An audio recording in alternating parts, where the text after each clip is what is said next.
He has gone from mixtapes to major stages. He's gotten cosigns and collabs from many of the greats like Drake, John Legend, 2 Chainz, and will soon join their ranks in no time. Please welcome to Fresh Out Live, Young Blue.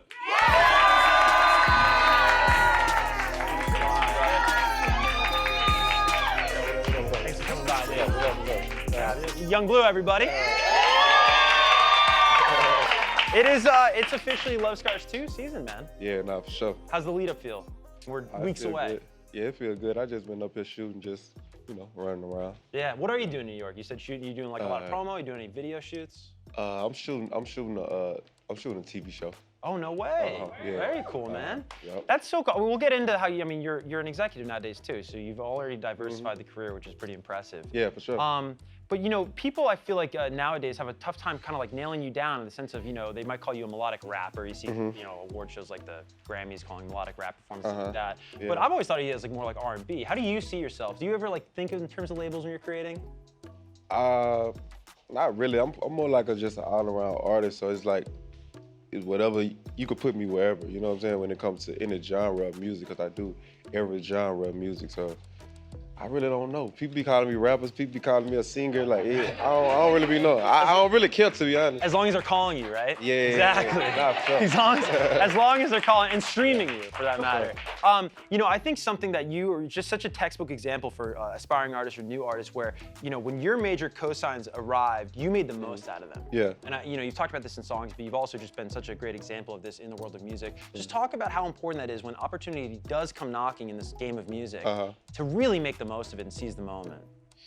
I feel like, opportunity is like, it just come every now and then. So I just make the best of it. Like when it do come, sometimes it ain't even about the money. It's about the opportunity. It could be more valuable than the money. You know what I'm saying? And early in my career, I did a lot of those things, just investing in myself, just doing things that, other people probably just look at the money aspect of it, but I always looked at it as like, okay, where am I trying to go?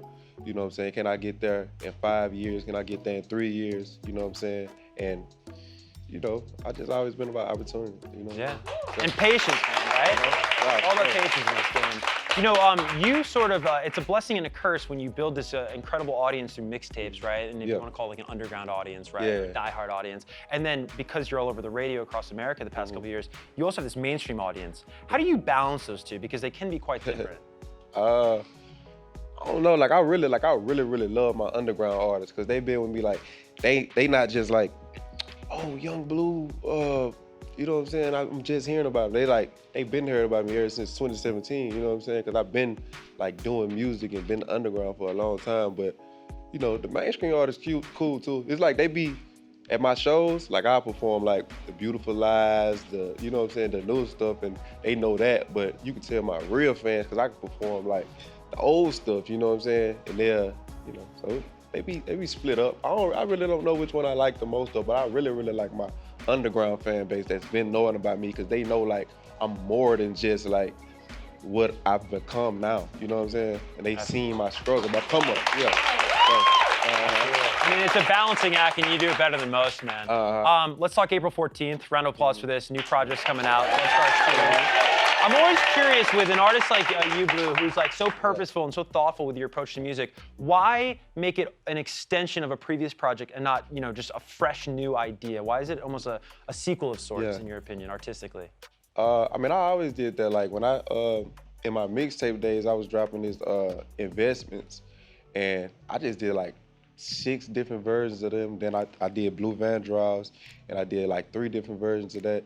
And now Love Scars, that's the project Your Mind Still came off of. And I had to do another, you know what I'm saying? People wanted to know, it went so crazy that I had to do another. They want to hear a part 2, you know what I'm saying? Especially my fans. They be loving series. When I do series, it's I get them in that mood, you know what I'm saying, for that. When they hear Love Scars 2, they know they finna hear some toxic R&B, Blue Vandross type music, you know what I'm saying? So I be doing that for them, really, you know what I'm saying? As a toxic Scorpio, thank you for your service. I gotta ask you about the artist you signed, because this is so incredible, and it's not necessarily an R&B artist. It's somebody from The Voice, of course, Kirk J. And maybe known as a country act. But this is dude, you're a full-on executive. You're signing artists, you're A&Ring other people's careers, and I think it's incredible. So round of applause for that. It's what it's all about. And what does that mean to you? I mean, I always wanted to. I really was just playing around with it one day. I had dropped this little snippet of me doing a country song because I had just signed them, and we were just in the studio. I was just writing. I was like, man, let me see if they really gonna accept it. And I just uploaded, and it just went viral. You know what I'm saying? I was like, I'm really going the right way with it. You know what I'm saying? Because a lot of people are like, man, why he signing a country artist? But then people started to get it like, bro, like you can't box me in. You know what I'm saying? Like I can do whatever I want to do with music. You know what I'm saying? Yung Bleu, Kevin Kenny, have an awesome weekend. This is MTV Fresh Out Live. Thank you so much.